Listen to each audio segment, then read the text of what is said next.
Guys, this is my favorite inspector, Abraham. He has been with me, goodness gracious, 7 years? Yeah. 7 years, holy cow. Yeah. I didn't start with Abraham, and I started with another company. Getting into the business, I learned a lot very quickly, but notice he's still my guy. So it's important whenever you ask me, Logan, who's your inspector, to kind of put a face with a name, but also to know, like, I've used him personally, not only for my own stuff, but I've recommended him now for 7 years. Like, that goes a long way, guys. There's obviously some trust built here. He's exceptionally thorough. But today I really just wanted to kind of have some fun with an inspector because, of course, I don't think I've ever gone and helped a client buy a house without getting an inspection. But there's so much more to it than what we're probably thinking just on the front side of it. Whether it's new construction or just you're buying a house and need to know what you're buying, this is the guy that kind of comes in and does it all for us.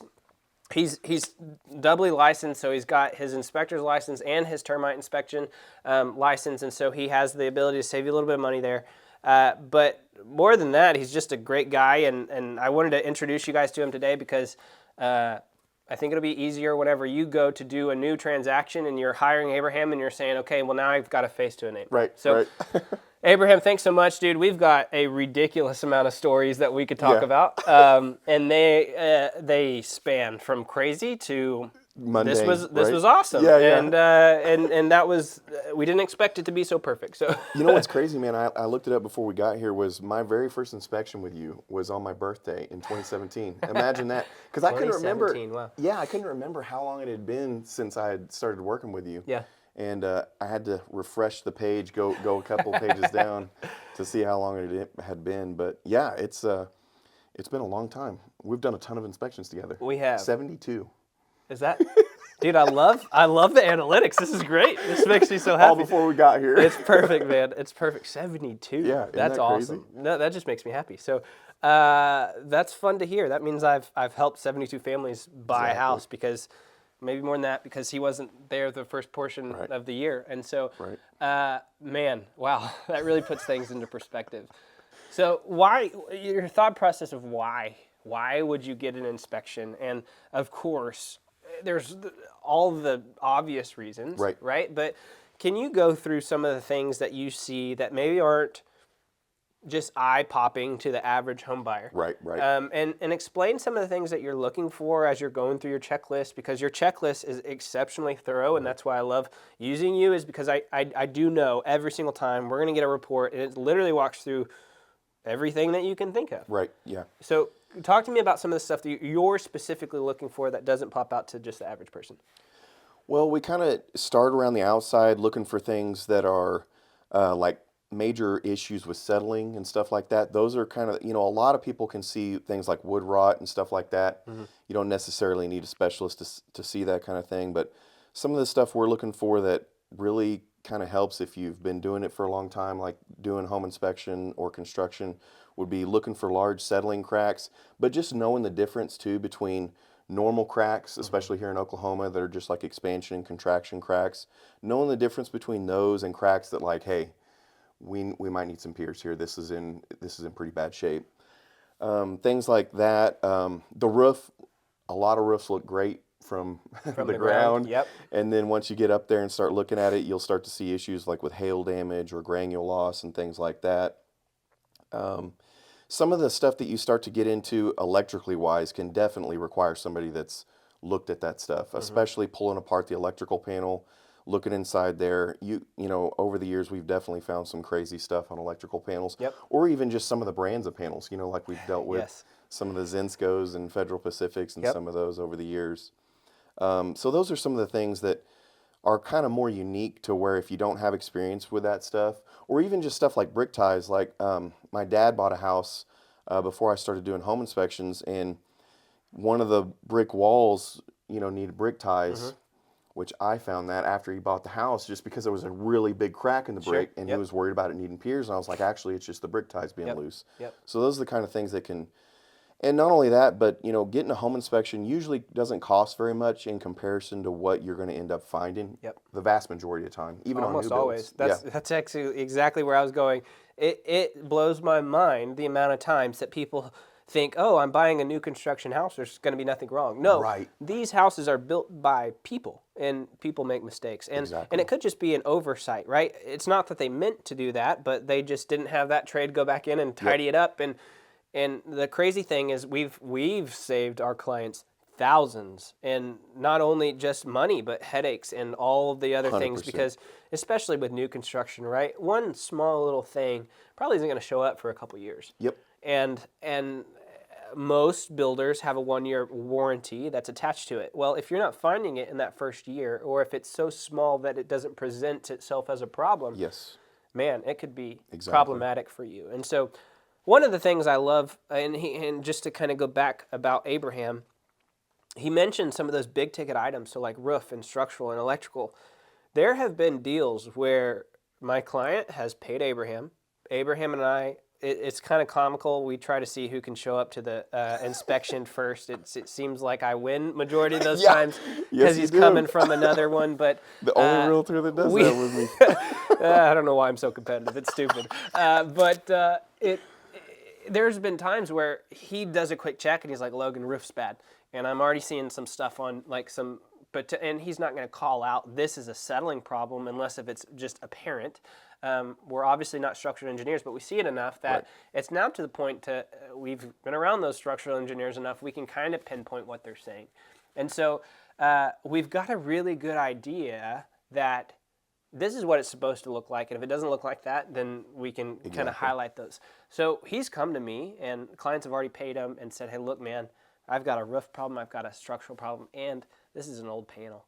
Those are the three biggest things that we typically have to worry about negotiating through that process.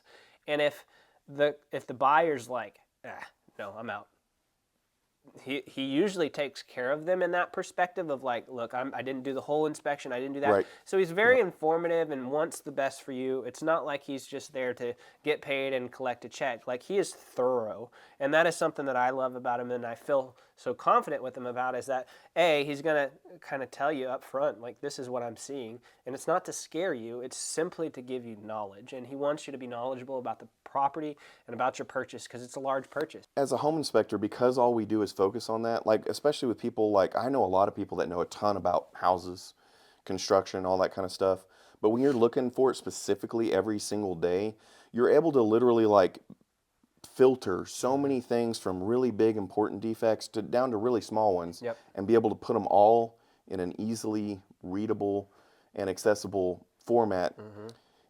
It's very beneficial. You know what I'm saying? Oh, I do. Believe me, I do fully, because you'd be surprised how many times I get somebody else's inspector's report, and I'm trying to read through it, and it's like I do this every day. Yes. And it's foreign to me. Right, yes. How is it like? It blows my mind, and so I take pride in typing matters. it out and making yeah, it look it matters, nice. and I think that is another separation piece from why you over some other inspector, because things can be missed, right? I mean, you've got Right. this exceptionally thorough checklist, but sometimes That's people have never crap. happened with me, Logan. I don't. Sometimes people are crazy, man, and they've got their house Yes. packed full, and you can only Yes. inspect so much. So, like, Right. talk to me about what happens in those times whenever, look, I can't Yes. get to these areas. What does that look like? Is there anything that you're talking with the buyer about that you're like, hey, look, there's obviously some things here that I can't do. And so, Correct. like, can you talk to us about how that looks? Yeah. The biggest thing when a house is really full, and there's kind of like differing degrees, but let's just say almost a hoarder type house. Yep. With something like that, basically what I kind of try to tell my clients is the thing that makes me the most nervous on that would be like termite stuff, just Yep. because, man, they can come up in such a small area, such a small wall that you wouldn't be able, you literally can't see that. Sure. But for the most part, it's not going to affect, obviously I can still inspect pretty much everything outside, which is going to tell me structurally most of what the house looks like. So it's not going to affect that. And most of the big important things, we have legally, by law, whether or not I wanted to or not, we have to look at certain things. And so we're going to make the effort to either get a hold of the home seller, or me, myself, or me and you Yep. are going to move personal items to get to things like water heaters, furnaces, attics, electrical panels. We've done it. Yep. Yeah. Many times. Yeah, a lot of those things are literally required by law that we inspect inside of, because otherwise they wouldn't let me do the home inspection without it. So for the most part, it's really going to be like things that are like just termites will be my biggest thing. Yeah. And that's what I'll usually tell people is like, hey, just be aware, like, because some of these walls were covered up and everything, when you move in, if you see something crazy that you're not sure about, then give us a holler and we can come back and check it out. But Yep. Tell me, and it doesn't even have to be with us, but Yeah, tell yeah. me a scenario that you've ran into from an inspection that just kind of blew you out of the water. man, I've had some crazy ones. Some of my electrical ones are crazy. There's a one that we write up all the time. It's probably in half the inspections I do with you, but nobody ever pays attention to it because it's just a very common defect. Sure. But on dead front covers on the electrical panels, they're not supposed to have pointed in screws. And the reason for that is because if you get a screw sideways and it hits a wire, then that's really bad. How have you never been shocked? That's what I was gonna say. Thankfully, my tool saved me one time. Oh, man. Yeah. So the seller was there, the buyer was there, everybody was here at this Yep. inspection. Really nice house, and I'd already taken a picture of the screws that they were the wrong screws, that they were pointed in screws. But I've taken thousands of pictures of pointed in screws. Not a big deal at all, right? Yep. And but anyways, this is why this code was there, and I learned it really quick that day, was because I'm sitting there and I'm putting one of the screws back in, and it just starts immediately arcing and sparking. Oh I my mean, gosh. just gave me a heart attack pretty much. And I just jumped back and then flicked the main breaker off. And obviously the homeowner came out at that point. Whoa. It was like, "What happened, man?" And I was like, "Well, we're about to find out." So I had to power off and pulled it back off. And sure enough, that long pointed in screw had Actually nicked one. nicked a wire. Yeah. Man, I used one of my 9 lives at that point for sure. that's amazing. So I usually, long story short, I usually like only put those about halfway back in if I see the pointed in screws now. So I mean, it wasn't at an inspection. You did the inspection for me later, but I went and there was a Federal Pacific breaker panel. Of course, it was inside a closet. right. So doubly bad, right? I mean, you can't have it in the closet, and you don't really want a Right. Federal Pacific panel.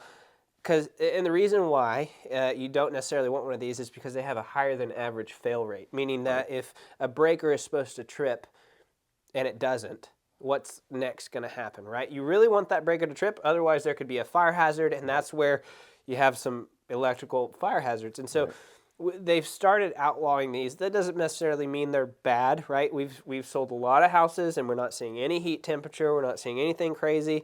It's really when you start to overload those that you start to have issues. And so it's not always that we're sitting there just saying, hey, you have to replace this. Right. But one specific that I remember, it was in Del City, and it didn't even have a 100 amp breaker service on it. It was a 70 amp breaker service.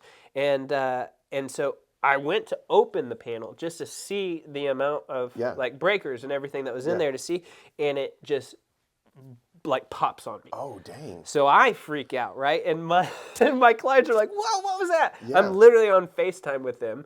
The seller's not there. It's just my me, gosh. and this whole thing just pops. And I freak out, right? And I'm like, "What in the world?" Like it pops, like you smell charred, like all the things. man. And it was simply from me opening it.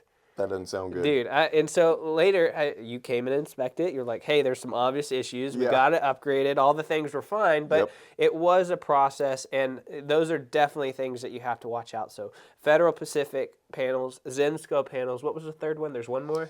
Most of the one, well, I'm trying to think. So those are the most common ones. Yeah. Federal Pacific's by far the most Yes. common one. Zensco's, you still see some of those. Zensco had some other brands that are kind of like similar, like some of the older Bryants are that you can always tell by the way the breakers are colored and everything.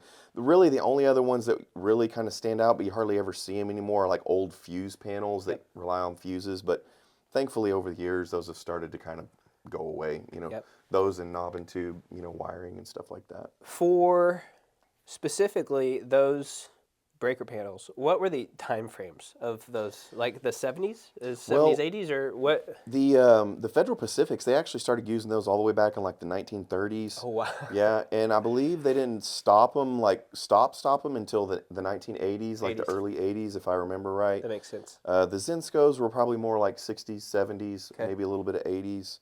And then the fuse panels, they kind of stopped going with those probably around maybe the late 40s or early 50s, I think, somewhere around in there.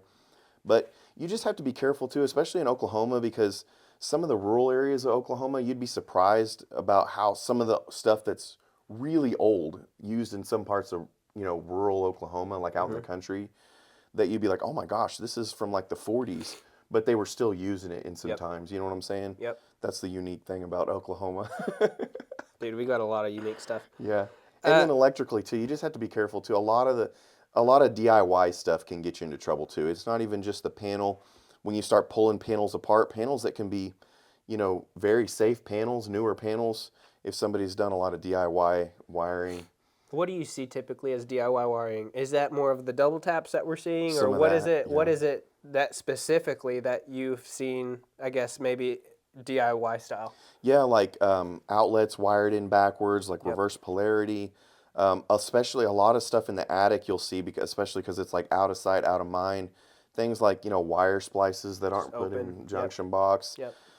Those can seem like pretty minor things. But once you start getting into, like especially if you have like rodent problems and stuff like that, rodents can Mm-hmm. start chewing through those.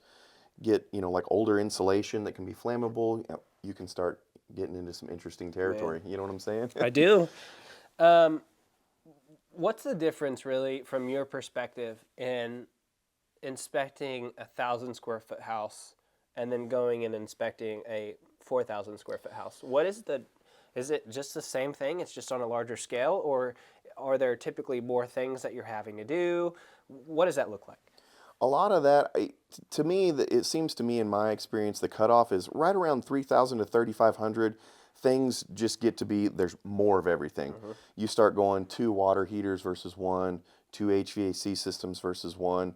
A lot of times you'll get upstairs, so now you've got like two different, especially with plumbing, you got to make sure and run the upstairs a long time so you're not getting any leaks or anything that could be visible downstairs. For the most part, it's the same. It really depends too, a lot of times on the era of the house.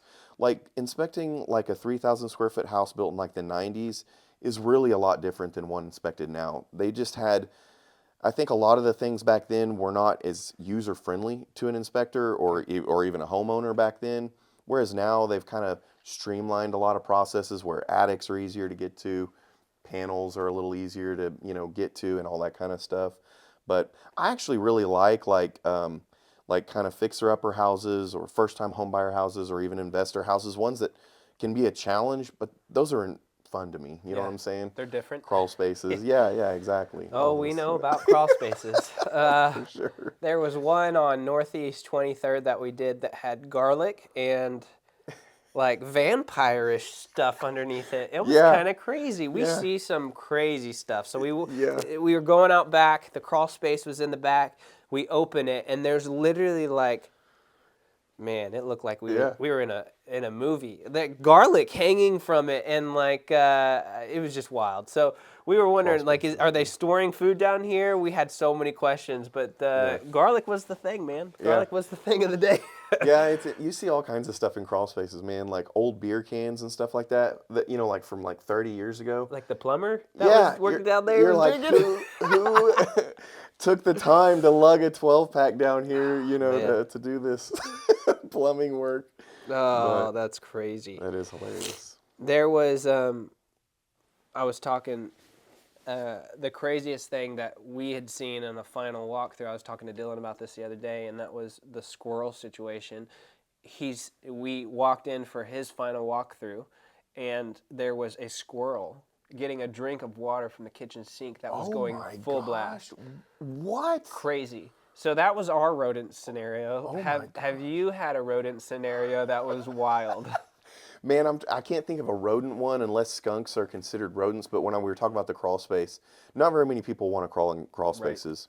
And I remember I had this one client who he was like all gung ho, like he wanted to do everything with me, Yeah. And I was like, all right. And we were out in Tuttle, so it was kind of way out there in the country. And I remember I was like, all right, we're gonna crawl in the crawl space. And he was like, I want to crawl in the crawl space. And I was like, wow, that's Yeah. really Rare. rare. Yeah. Rare. So as I go get my suit and everything, and we start to go crawl into this crawl space, immediately once we got to the entry, like you could smell a skunk. Oh no. Yeah, and rather than both of us get underneath there, I was like, listen, why don't you like kind of hold the door open for me? Yeah. That way, I got a bail. I got a bail. Yeah. And sure enough, I got about halfway in. I was like slow crawling that thing, like just making sure.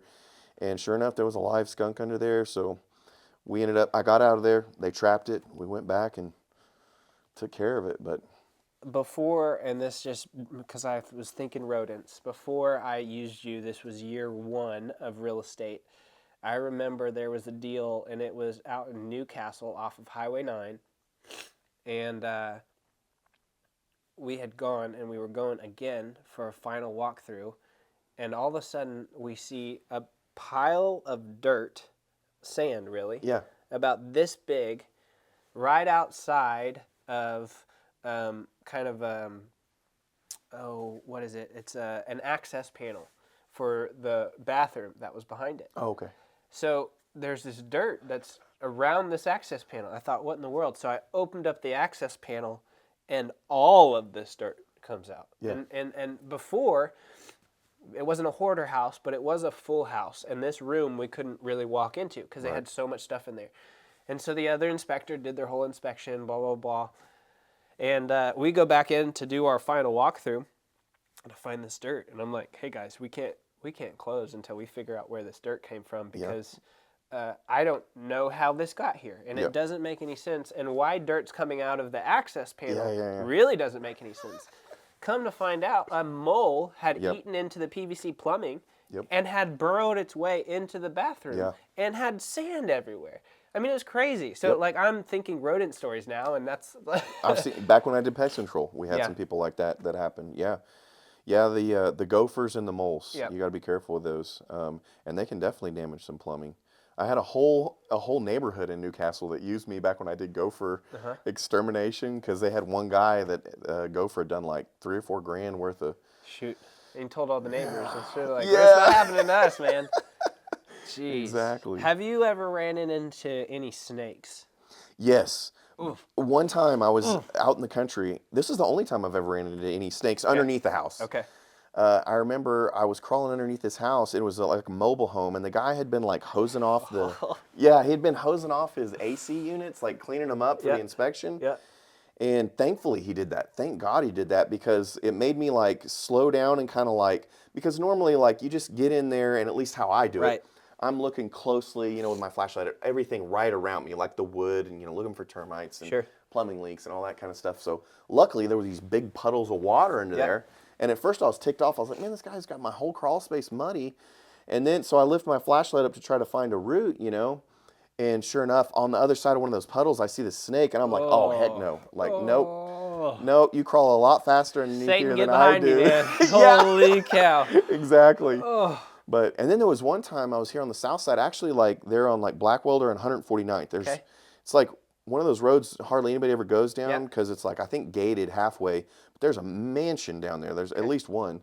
And I was doing this inspection, and there was this doghouse around the outside of the house. Well, that's like wood to ground contact, So I'm like pulling back the doghouse, massive like bull snake under there, just huge, scared the crud out of me, man. It's hard to know. Yeah, hard to know, man. What would you think that people need to be thinking about other than just like, hey, I'm making sure that I'm getting a sound investment here? Anything else that maybe you can think outside of why an inspection, other than just like a home inspection? There's well and septic inspections. There's all this other stuff, and I know your expertise covers a portion of that. Yes. What are some of those thoughts that they need to be thinking kind of going into it? Well, I think for me, the biggest thing, it really depends on what you are. Investors have different wants and needs than first-time home buyers or multimillionaires who are buying a house. But almost every single, like I've never had somebody like at the end of the inspection go, well, you didn't hardly find anything. You know what I'm saying? Like almost every single time I find an investor something that he did not think about. I can guarantee you that. Or I definitely always find things for first-time home buyers that they're like, man, like we need to either negotiate on this, because at the end of the day, it's very easy for us for a pretty small fee, $300, $400, $500, depending on how big the house is. We're going to find something that either needs direct attention now, needs repair now, or that, hey, it may not need direct attention now, but you might be able to like negotiate a better deal. Or at least it's something that you have in your mind. It's even with like new builds. That's one of my favorite ones that we do, where sometimes it can be kind of hard to convince somebody to get a new home inspection. But at the end of the day, like, oh my gosh, 9 times out of 10, you're like, oh man, I'm so glad we did that, Because going back to that 1 year warranty that you were talking about, builders are pretty busy. And if you can get those things fixed before you go to closing, a lot of times it's really hard to get those guys to come back out after you've already, you're already in the house. I'm not trying to say anything bad about anything, but at the same time, their priority is building the new homes, 100%, you know? yeah, and selling them. And Yeah, so, exactly. no, that's a good point to bring up. If you are buying a new construction house, I can't recommend more to get it inspected. And most new construction people, or not new construction people, new construction builders, I can just take his report and just be like, here. I don't even have to write a TRR. A TRR is treatments, repairs, and replacements. So treatments doesn't need to be treated for termites. Repairs is that plumbing properly hooked up, or are we going to have leaks? Replacements, that window is broken, it now needs to be replaced, right? And so those are kind of the thought processes of what we're having him come in to do is let's make sure what we're buying is what we're thinking we're buying. We don't want any surprises once we get onto the other side to say, oh, shoot, I wish I would have known that before I signed the dotted line. Because like you're saying, maybe that is a negotiable thing, or maybe it's just peace of mind, knowing too that, hey, I've had this checked out and I know confidently that I can move forward into this house with expectations that I'm not going to be buying something that's a money pit. And so definitely... some of my crazy stories are new builds. Yeah, dude, We've had some crazy ones. There's been leaks that we wouldn't have caught. There's been missing shingles. How in the world do they, like, how do you install a brand new roof and miss shingles? Like starter strips, drip edge, like all the things, and just finding little things like that. And that's just the roof. That's not even, we've had sewer drain lines backing up. That's a big thing. a lot, actually. Sewer lines, That, hot water tanks not having their secondary drain plug. So if you've got a leak, you're screwed. Yep. I mean, so many things. And these are just little things that could make a big impact that I'd say 99% of us are going to just look right over. But because he's coming in and actual has a checklist and is hey, these are the things that I'm going through and making sure are good, he's going to catch them. And so, guys, that can save you a ton of money. It can save you a ton of headache. But it's also just, like I said already, peace of mind knowing that your investment is sound. Man, I have to, even if this doesn't get in, I have to tell you this one news story. This was way back when I first started as a home inspector. Okay. And we showed up to this house in Edmond, new build. And it was crazy because when we, obviously it's unoccupied. Me and the realtor, she opens the door, we walk inside, and the first thing we notice was all the water's running. Nobody's here, right? Like nobody's at this. Gosh. Yeah. And so I was like, it's a big house. It's like 3,500 square feet probably. And so I tell her, I was like, hey, can you go to that side of the house, start turning off water? I'm going to go over here to this side. And oh my gosh, man, I get to the hallway that's like goes to the master suite, and it's sloshy. Oh no.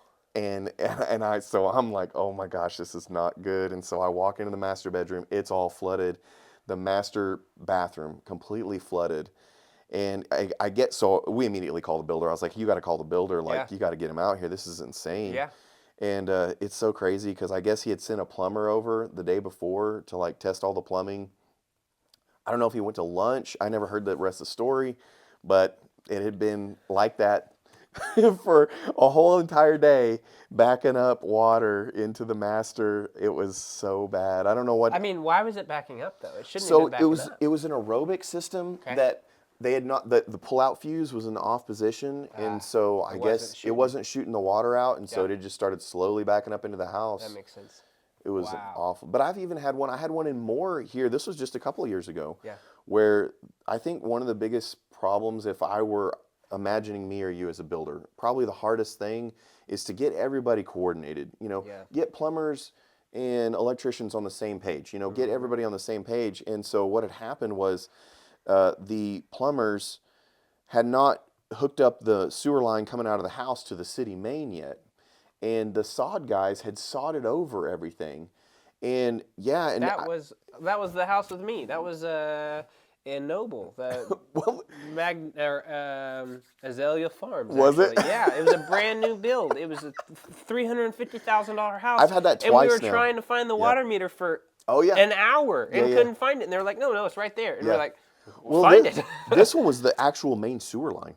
It was gosh. it wasn't like not finding the the meter, which Yeah. is bad enough. This one Right. was like for real. Like, and these people the buyers had came all the way from Austin because Oh they kept my saying, "Hey, gosh. it's ready. We're good to go." They were supposed to close like that Friday, and as soon as we started running water, I went out in the back because like the sod had started to like cave in, Yeah.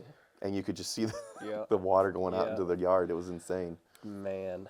But Gosh. I can't stress the importance of why you get an inspection anymore. And some of the stories that we're telling, these are just off the top of our head. We're not thinking of these stories. We're not creating them. Like, this is just what we're yep, experiencing. And so to say, like, it's rare for us to have somebody that doesn't want a home inspection, but I can't stress it enough that you need to not have your dad do it or your friend that's in. I will tell you, the times that I've had issues have always been when my client tells me, I don't want to pay somebody, I've got this person and they've got this amount of experience in right, construction. And as their advocate and as their advisor, I'm like, okay, yeah, that's fine. You can do what you want. But here's some stories that I want you to kind of hundred take into percent. consideration because we've seen it Yep, time and time again. And so, guys, get somebody that you trust. I can't stress it more enough than what I am right now. I trust Abraham. He not only did my current house, but he did my last house, and he's done, I'd probably say, 95% of my clients over the last 8 years. And so, uh, I can't recommend him enough. He's exceptionally thorough. He's a great guy. He loves Jesus. And so these are all things that I advocate for. And I think if you need an inspection, you need to hire this guy. thanks, Logan. Appreciate it, man. Yeah, dude. Thanks for having me on.